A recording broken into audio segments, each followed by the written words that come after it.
Imagine a man who, as a child, was thrown down a flight of concrete stairs by bullies and beaten so badly that he ended up hospitalized, his body limp and swollen.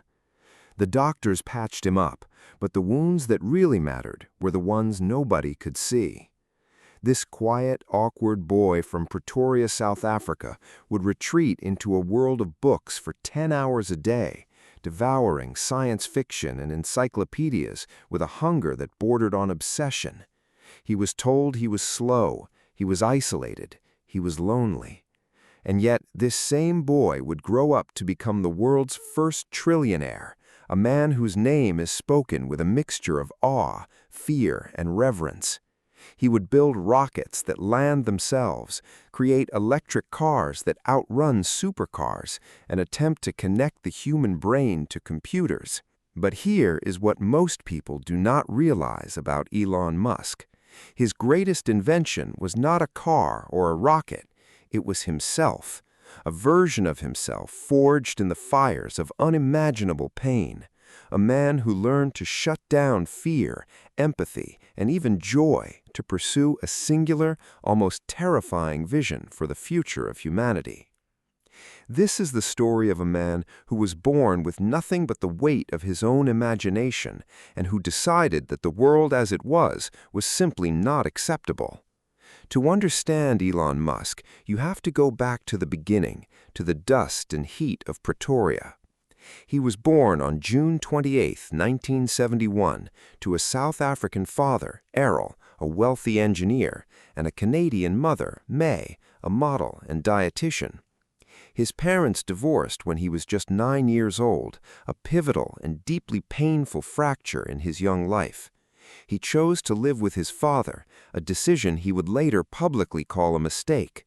He has described his father as a brilliant engineer, but also a terrible human being, a man whose volatile behavior was emotionally abusive and left young Elon with several phobias and a profound sense of isolation.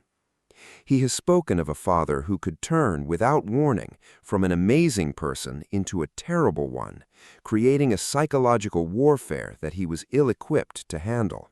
Faced with this confusion and cruelty, Elon did what any young boy with no power and no recourse might do. He retreated.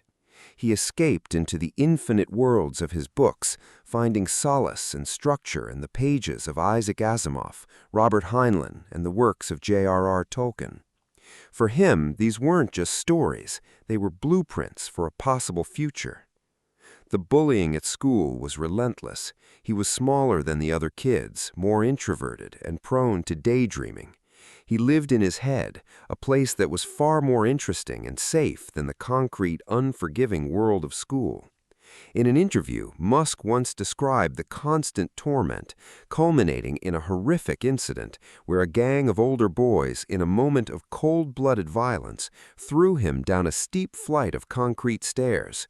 He tumbled down, his head bouncing off the hard steps, until he landed at the bottom, a broken and bloody mess. His father took him to the hospital, but when a doctor asked what had happened, Musk recalled his father making a joke about how the accident had happened. The emotional betrayal of that moment, the feeling that his suffering was a joke, cut deeper than any physical wound.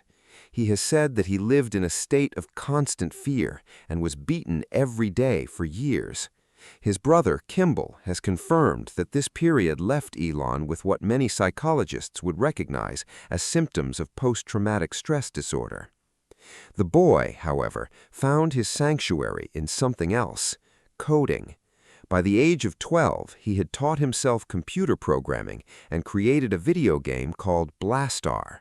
He sold the source code to a computer magazine for roughly $500, a sum that felt like a fortune to a traumatized child. It was his first demonstration that he could build something of value, that his mind was his greatest weapon. The price of his survival was a hardening of his soul. To endure the crushing loneliness and the relentless fear, he learned to turn off his fear response. His first wife, Justine Wilson, later reflected that he learned to shut down fear. If you turn off fear, then maybe you have to turn off other things, like joy or empathy. This process of psychological self-engineering gave birth to what biographer Walter Isaacson would call his demon mode, a state of obsessive intensity that allowed him to withstand setbacks that would have destroyed anyone else.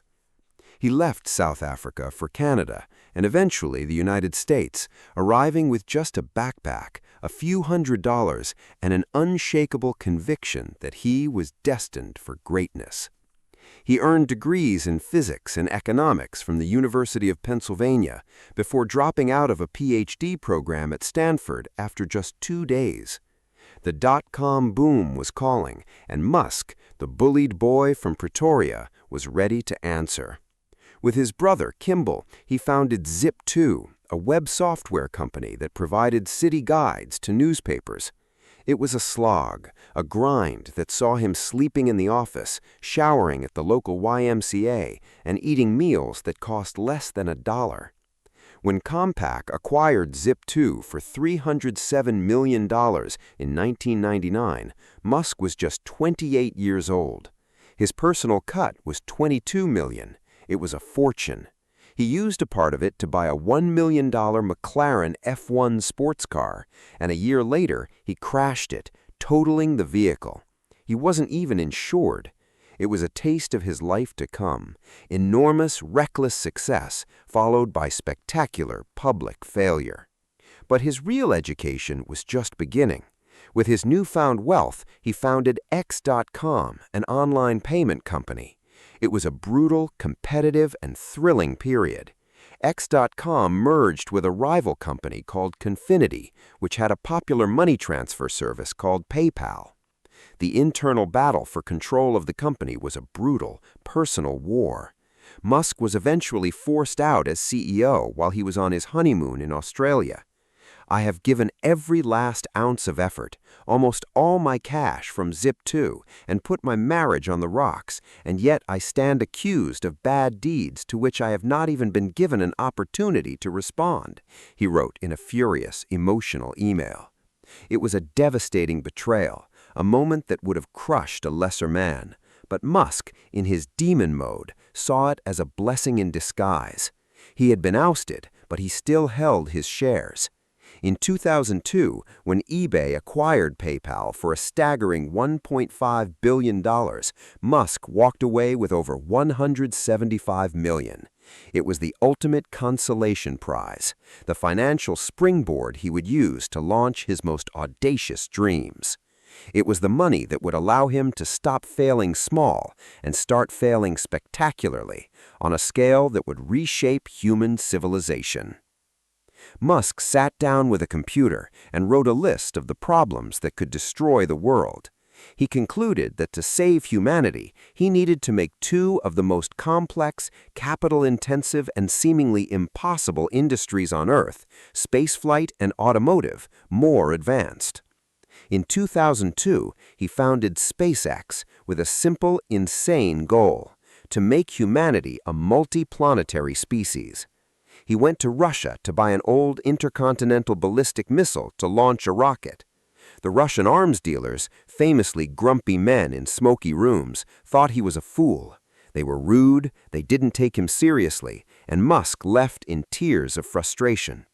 On the flight home, he told his team, "I think we can build the rockets ourselves." It was a statement so absurd it was almost a hallucination, but it was a conviction that would define his life. He poured his entire PayPal fortune into SpaceX and Tesla, a new electric car company he had also joined as an investor and chairman. He was betting everything on impossible dreams. What followed was a period known to insiders as production hell. The first 3 launches of the Falcon 1 rocket, SpaceX's first orbital rocket, ended in failure. At one point, the company was so low on money that Musk was personally financing the payroll to keep the doors open. He was living on loans from friends to pay his rent. He was on the verge of personal and professional ruin. His marriage to his first wife was crumbling. The public and the media were ridiculing him. He was a laughingstock, a Silicon Valley dreamer who had overreached. Yet, he told his employees, "If we don't succeed, I will be the one left holding the bag. But we will succeed. We are going to change the world." The fourth launch, on September 28, 2008, had to be perfect. It was the last chance. The team had 24 hours to fix a problem with the rocket's engine. They worked through the night. Musk arrived at the control room looking haggard and terrified. The rocket launched, and it worked. The Falcon 1 became the first privately developed liquid-fueled rocket to reach orbit. It was the turning point.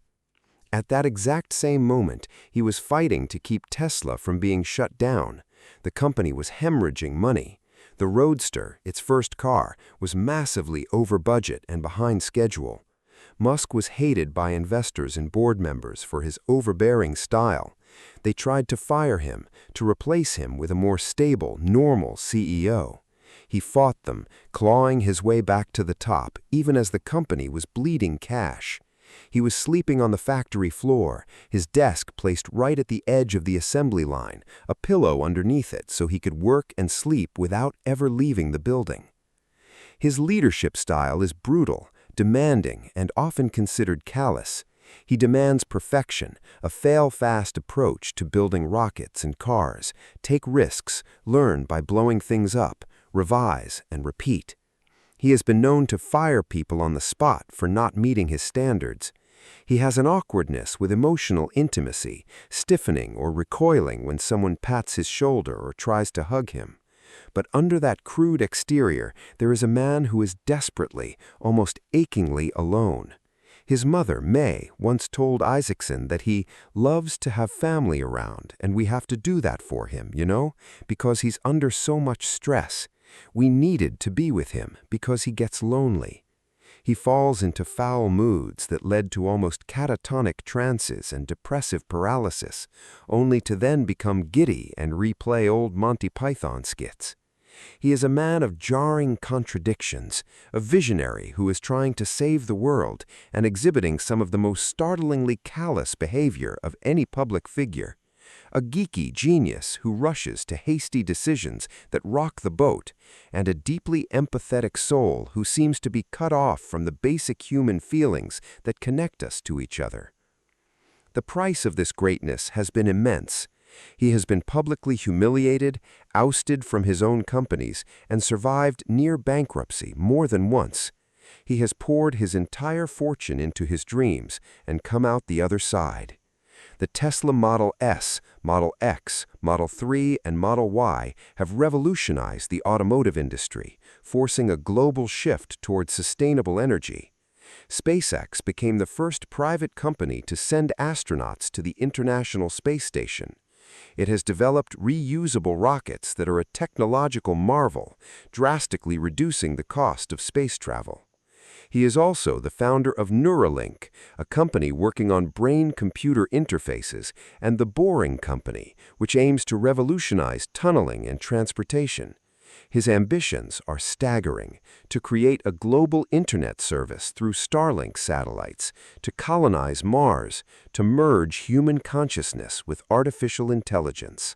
And yet, as his power grows, so does the controversy. In 2022, he purchased Twitter for $44 billion and rebranded it as X. His tenure has been marked by chaotic policy changes, widespread layoffs, and a documented rise in hate speech and disinformation on the platform. He has alienated advertisers and users alike. As his wealth reached unprecedented heights, topping $400 billion, his public behavior has become increasingly erratic and divisive. He has used his platform to amplify conspiracy theories, attack journalists, and wade into global political debates, often promoting racial divisions and clashing with world leaders. In 2026, SpaceX's historic IPO propelled him to become the world's first trillionaire, a milestone that instantly sparked fierce debate about wealth inequality. His fortune, estimated at $1.11 trillion, is now comparable to the entire economic output of countries like Poland or Switzerland. This unheard-of level of wealth has been met with outrage. Senators have called it a wake-up call for the need to tax extreme wealth. His recent history includes a jury finding that he misled Twitter investors with his public statements during his takeover, a verdict that sent a clear message: if you move the market with your words, you own the consequences. He has also been criticized for the massive amounts of non-consensual deepfake pornography being generated by X's AI chatbot. Protests have erupted outside the NASDAQ and other financial institutions. A 40-foot inflatable balloon shaped like a shirtless Musk even appeared outside the NASDAQ headquarters, surrounded by banners criticizing his companies. The Tesla takedown protests of 2025 led to a significant decline in the company's sales. People are taking to the streets to voice their opposition to his influence. This is the complicated, often contradictory nature of Elon Musk. He's the world's wealthiest man, but he is defined by a deep sense of loneliness and trauma. He is a visionary who has accelerated the world's transition to sustainable energy and space exploration, yet he is also a figure who promotes division and has been found to have misled investors. He is a man who learned to shut down his emotions to survive, but who now seems to have trouble turning them back on, leading to periods of crushing depression and acts of shocking cruelty. The same child who was once thrown down the stairs now stands at the top of the world, a titan of industry whose whims can move markets and shape public policy. Why should someone born today still care about Elon Musk? Not because he is a billionaire, but because his life embodies a fundamental human story. It is a story of pain transformed into purpose, of a boy who decided that the world was broken and that he would fix it, no matter the cost. His story is a warning about the dangers of unchecked power, the corrosive nature of trauma, and the price of greatness. It is a testament to the power of obsession and the human capacity to dream. But it is also a story of a man who, in his relentless pursuit of a better future for humanity, may have lost touch with humanity itself. He is a living paradox, a hero and a villain, a visionary and a cautionary tale. And in that contradiction, he is perhaps the most human of us all. He is a flawed, wounded, and brilliant man who dared to reach for the stars, only to discover that his own shadow was the one thing he could not escape.